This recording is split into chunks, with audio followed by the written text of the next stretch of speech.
Hey everybody, today we're going to talk about a super important lesson that I want you to learn. This is actually one of the really important foundations that I learned in the community, and one that really made sales a joke. I mean, it made it really easy, and I don't know, it probably made some people pissed off where I work because they didn't like the fact that I wasn't really working hard, but I was getting these results. But they were still my friends, and they all came around anyway, or at least that's my understanding of that. Today we're going to talk about the concept of attraction, but specifically we're going to talk about the concept of spiking attraction. And what I mean by that is how to basically just prime the pump and get people so obsessively wanting to do business with you that they're just going to abandon any pretense and make your life super easy. Now in the community, this was obviously a foundational aspect. If you talk to a girl and she's been hit up by 100 people that night, she's ready to see you as 101. She wants to hang out with her friends. She just is kind of getting down that there's not any quality men around. And she gets down a little bit, and she will take that out on you, and she will, what we call in the community, blow you out. She's going to let it be known that she does not want to have anything to do with you, and she's not going to be nice about it. It has nothing to do with you. It has to do with her just being sick of low quality men. Now, if you want to get past this, you have to spike attraction. And so in the community, we did that. And there was one specific method that we're going to hit on in a second and we're going to talk about. And we want to do something that specifically elicits an attraction reflex from the girl. And to do that, it's very formulaic. I mean, it's a very simple concept that you have to do. And it goes back to a concept that we talk all the time in the very different lessons and programs that we have. It's this concept of autopilot. You see, all of us have this autopilot baked inside of us, and it serves a really important purpose. We don't have the time and bandwidth to make decisions and deal with stuff that we're used to dealing with. So we have this kind of like personal assistant inside of us that basically says, look, I'll handle that for you. Let me handle it. I recognize it. I'll dispose of it. And it's almost like a security guard that just makes sure that, gets you out of the building. And it's a part of your brain called the pulvinar. And it has one purpose. It's designed to separate routine stimuli from new stimuli and to deal with that routine stimuli. And it's not very nice. It's very, like I said, it's like a security guard that kicks you out of a building. And the pulvinar is our worst enemy.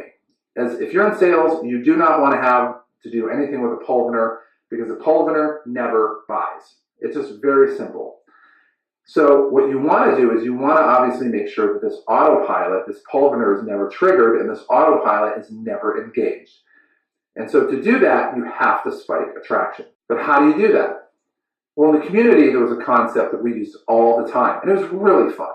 I mean, it was really at a point where I had so much fun doing this that most of my effort was trying not to laugh and smirk because it was fun to do, and you could just know what's coming next. And it was this superpower, this cheat code that nobody else had. And this is the concept of the push-pull. And so what I mean by that is, you see a girl who's really attractive, smart, has all her stuff together, and is being hit on left and right by guys, and she's just shooing them away, batting them away. She doesn't see any man that is worth her time, is high quality enough, and that she falls into the pulvinar category. The autopilot gets engaged, and if she sees a guy come up to her and do anything similar than what the other 99 or 100 did, he's out. The autopilot, the security guard's taking this guy out, and she's laying him out. She's blowing him out. And sometimes they'll be nice about it, obviously, but sometimes, depending on the guys that came before you, she wasn't that nice. What you do is you want to do something that's totally different. So you're going to go up and talk to her, and the first thing that she's going to think about is, oh, this guy's, wants to get with me. And that may or may not be the case, depending where you're at. Obviously, the presumption is there. The girl's going to think that no matter what. So even if you're not interested, she's going to think that. In the community, we always said to her, it's always on. So you just have to presume with that. And so what we would do is, we would flirt with her a little bit, but we would also do something or say something very specific that let her know that we were not interested in her that way. So the easiest way that we would do is we would just let her know that she would make a really good friend and that she could hang out with the rest of your friends sometime. And so that's kind of off-putting a little bit. And so that changes the game completely. No man ahead of me, those 100 guys that came before me, none of them said that. And so she might think, okay, well, maybe this guy's not interested. It could be any number of things. But we will make sure that we flirt with her again and send a message that we are interested, but we'll tell her that she's going to make a really good friend. And innately, something's going to come up where all the cards just get put on the table. And right now I'm going to show you a small clip from The Wolf of Wall Street where Jordan Belfort does this with Naomi. It's absolutely genius, and it puts it absolutely perfectly. Thank you. So I was, a little surprised you asked Christy for my number. What's that? Aren't you married? Well, yeah, but what? Married people can't have friends? We're gonna be friends? Yeah. You want to be my friend?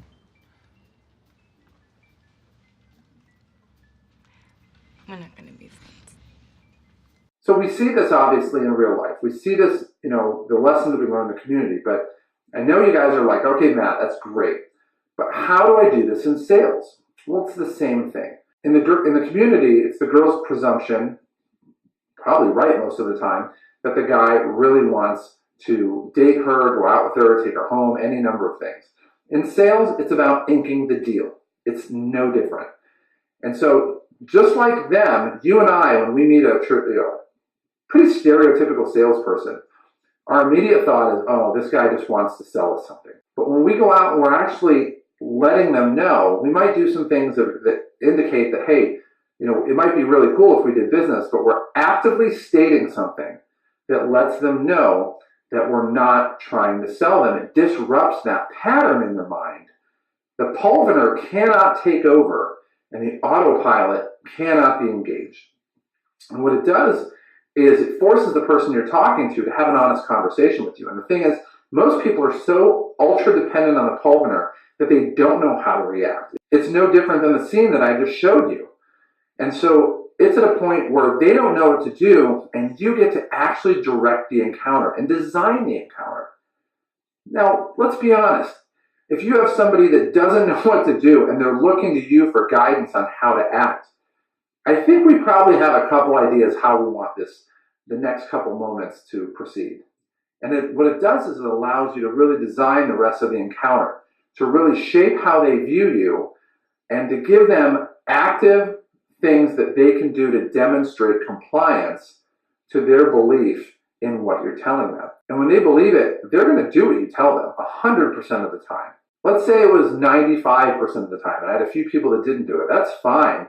I have enough business that I'm not really worried about them. And most of the time, as soon as I get off the phone with them, or as soon as I move on from a conversation with them, I've moved on.